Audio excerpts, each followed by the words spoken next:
Hi guys, and welcome back to my channel. How are you doing today? Hope you are having a sunny, drama-free day. Ready for some stories I have for you today?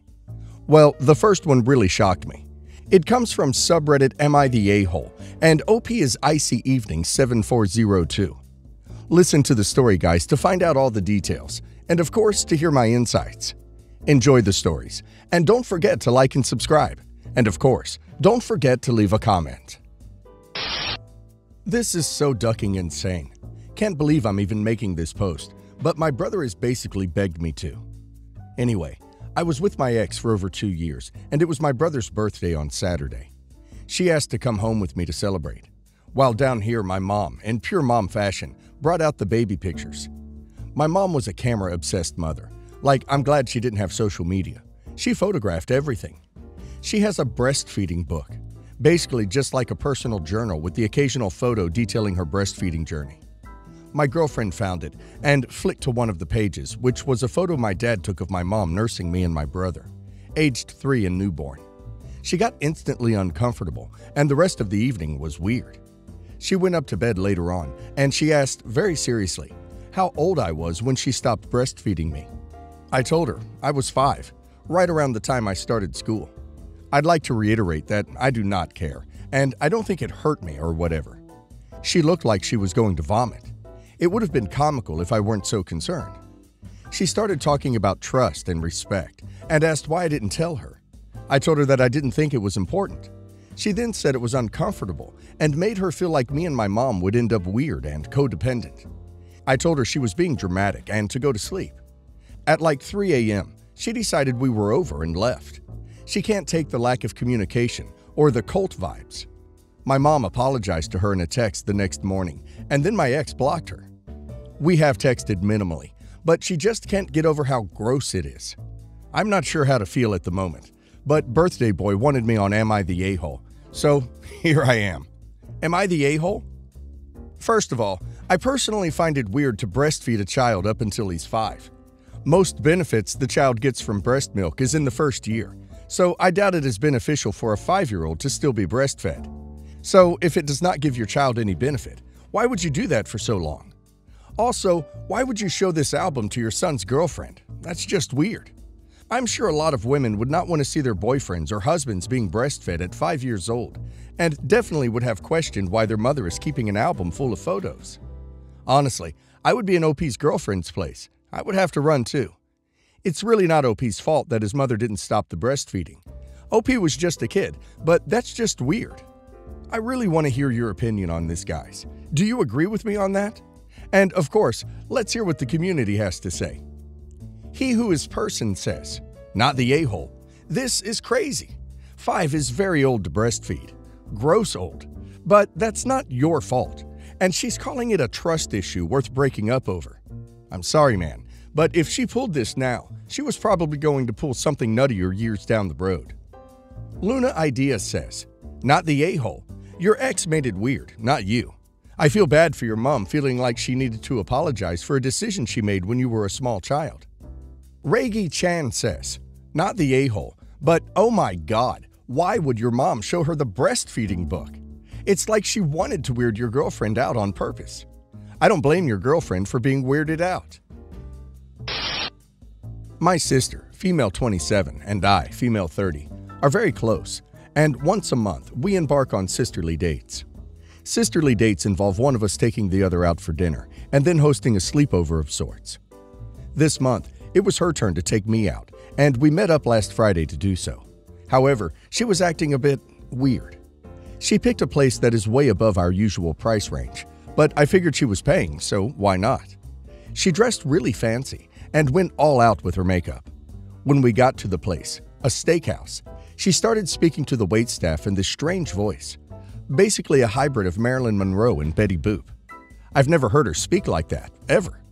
When she walked, she strutted, the way a catwalk model would. She sat in a weird manner that looked like she was sticking out her boobs on purpose. Her dress showed a bit of cleavage. She kept going to the bathroom despite not drinking a lot.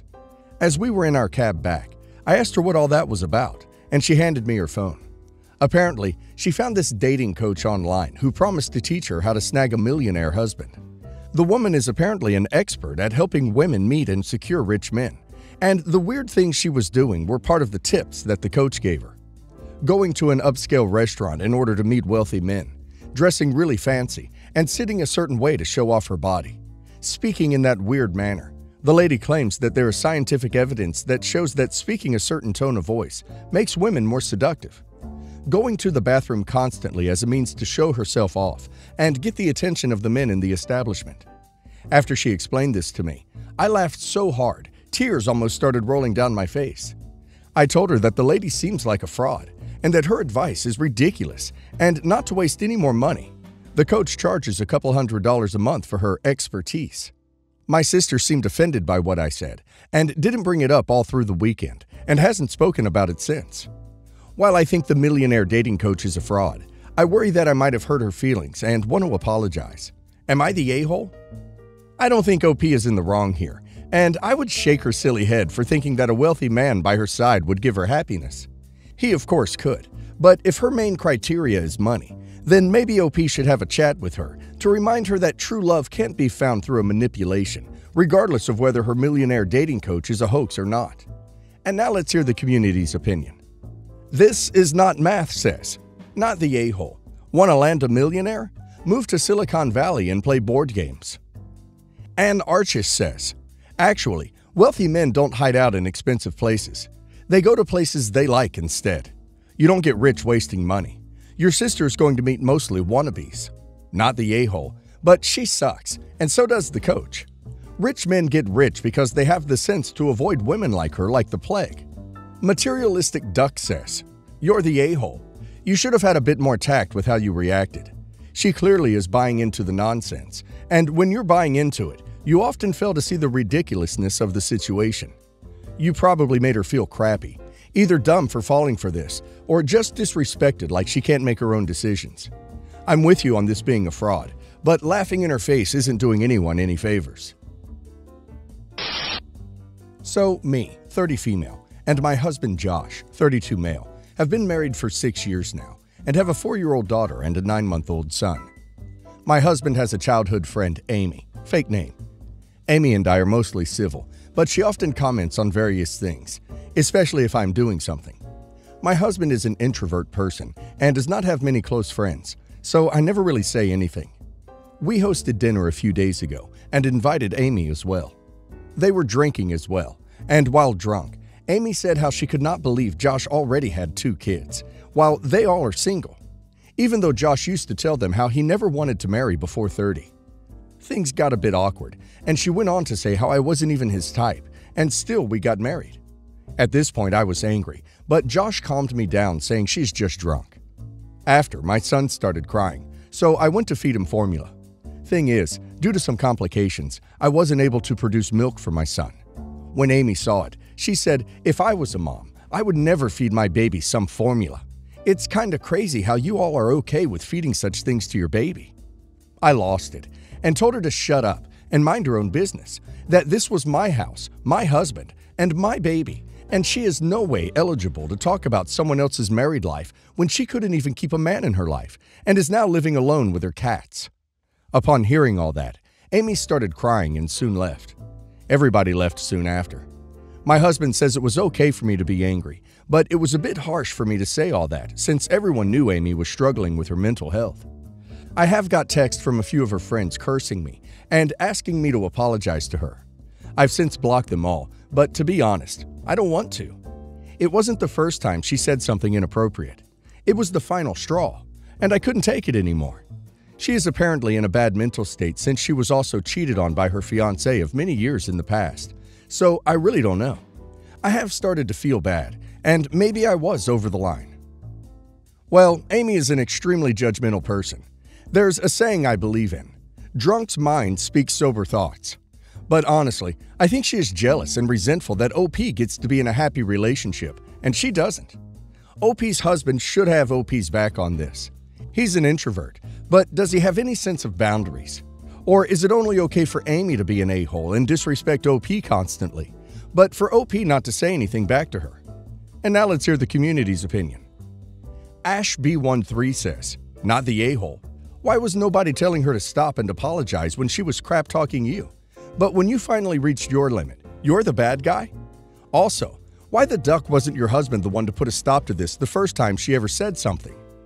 Blaublaum says, not the a-hole, and frankly, she seems like she wanted your husband for herself. And I don't get the everyone sucks here comments, to be honest. If you go as far as to attack me and my house about my marriage and my baby, I will go nuclear. If you can ditch, be prepared to take it. RMNC5 says, not the a-hole. There's no way I'd let anybody talk to me like that in my home. They'd be out of the door in a second. She is apparently jealous of something and can't handle alcohol. But that's not your problem. I think your husband should also put her in her place, since she's his friend. She crossed the line. I'll never understand people without children giving unsolicited advice to mothers. Stop that. I feel like this may sound ungrateful, but I'm not trying to be. Every single one of my son's Christmas and birthday gifts that come from his father's millionaire parents and grandmother are used things. They pick up these items at yard sales and flea markets. My biggest issue with this is the fact that they don't even clean the stuff, and it's usually junk. This has been going on since he was born. My baby shower gift from them was a used girl's swing that broke a few days later. Everything is always poor condition. I can't stress enough how dirty everything always is. For instance, on his last birthday, she was giving a clothing item covered in dog hair. Most of the time, it's very worn toys. I found crusty old boogers more than once. They've never given him something new. Here's some more clarifications and some more info. They frequent yard sales and flea markets a lot. I don't think they are going there for the sole purpose of finding my son's gifts. My son's father and I are not together. We have a good co-parenting relationship, though. I've talked to him about this issue, and he has told me not to say anything and just throw the stuff away. I've brought this up to him many times, and he just doesn't want to hear it anymore. He will not say anything to them, especially his grandmother. My son's father did not receive used things growing up. They pretty much gave him a brand new house recently. The rest of the grandchildren in the family are a lot older, and they receive large checks on Christmas and birthdays, just like the rest of the adults. I have seen other people in the past get used things, but they are always antiques or hard-to-find things that were requested. I believe that these people are somewhat frugal in day-to-day life, but nothing too crazy. They live in a very nice home, but have basic cars. They do a lot of traveling. I would say at least 8 vacations a year. OP is not in the wrong here. She should consider telling them that he has enough physical items. Ask if they would consider contributing modest amount to a 529 plan at holidays instead of physical gifts. Burzite says, not the a-hole. It's not about them being rich. It's about the low value they seem to place on getting things for their grandson. They need to try harder, but not necessarily more expensively. NJ Bella says, not the a-hole, regardless of whether they have money or not. Terrible to regift unhygienic items. Burn Heel 86 says, not the a-hole. It has nothing to do with how much money they have. Getting no gift at all is better than giving a gift that is filthy or falling apart. Put your foot down and ask that they stop sending gifts, period. Important info. We decided to have a micro wedding with just our immediate family there, around 10 people. We got married at a venue that is known for holding very large events, but we hired a smaller room there. My husband has a child with his ex, so sees her quite often for things related to my stepkid. We were always planning on inviting her to the wedding to see their kid all dressed up, and to generally keep a good co-parenting relationship. Before we had invited her, she informed dear husband that she'd be there, and asked when and where it was. He was a little taken aback, but as we were planning on inviting her anyway, he just told her. On the day, she showed up to our morning ceremony wearing the shortest dress I've ever seen, over stockings and suspenders. The suspenders could be seen for a good 6 inches before the bottom of the dress. Skyscraper heels, nightclub makeup, and costume jewelry. My father actually pulled me aside to ask, who hired a stripper? I found out afterwards from mutual friends that she had texted all of them asking when they were getting there. Because she had invited herself, we hadn't thought to let her know it was such a small ceremony. And when they let her know it was family only and the reception was completely separate, she began to panic a little. And I had the best petty revenge. I asked everyone to be extra nice to her. Every time she tried to sneak away, someone would engage her in conversation. She was extremely uncomfortable and ended up sitting down with her coat covering her. The wedding went off without a hitch. I'm not sure what she expected to happen, but it all worked out fine in the end. Bianca stole my name says, "What a strange thing to do, especially when she was welcomed and your relationship was supposedly good up until this point. She wasn't the drama though. She was a fun story that made the day better and more memorable, and fortunately, the only one she embarrassed was herself." Molly Sheridan says, "The old kill 'em with kindness approach. Doesn't always work, but when it does, it's glorious." And the ex clearly did not do her homework and thus failed the assignment. The Brits 22 says, "To be fair, even if you have kids together, there's no reason to invite your ex to your wedding. I just got married in August and have 2 kids with my ex, and even though his sister, mom, and dad were there, he was not invited. Your husband can have his own kid there without his ex, just like any other visitations. Asking for drama, to be honest, but you handled it like a class act anyway. I just wouldn't have put myself in that position in the first place by inviting her.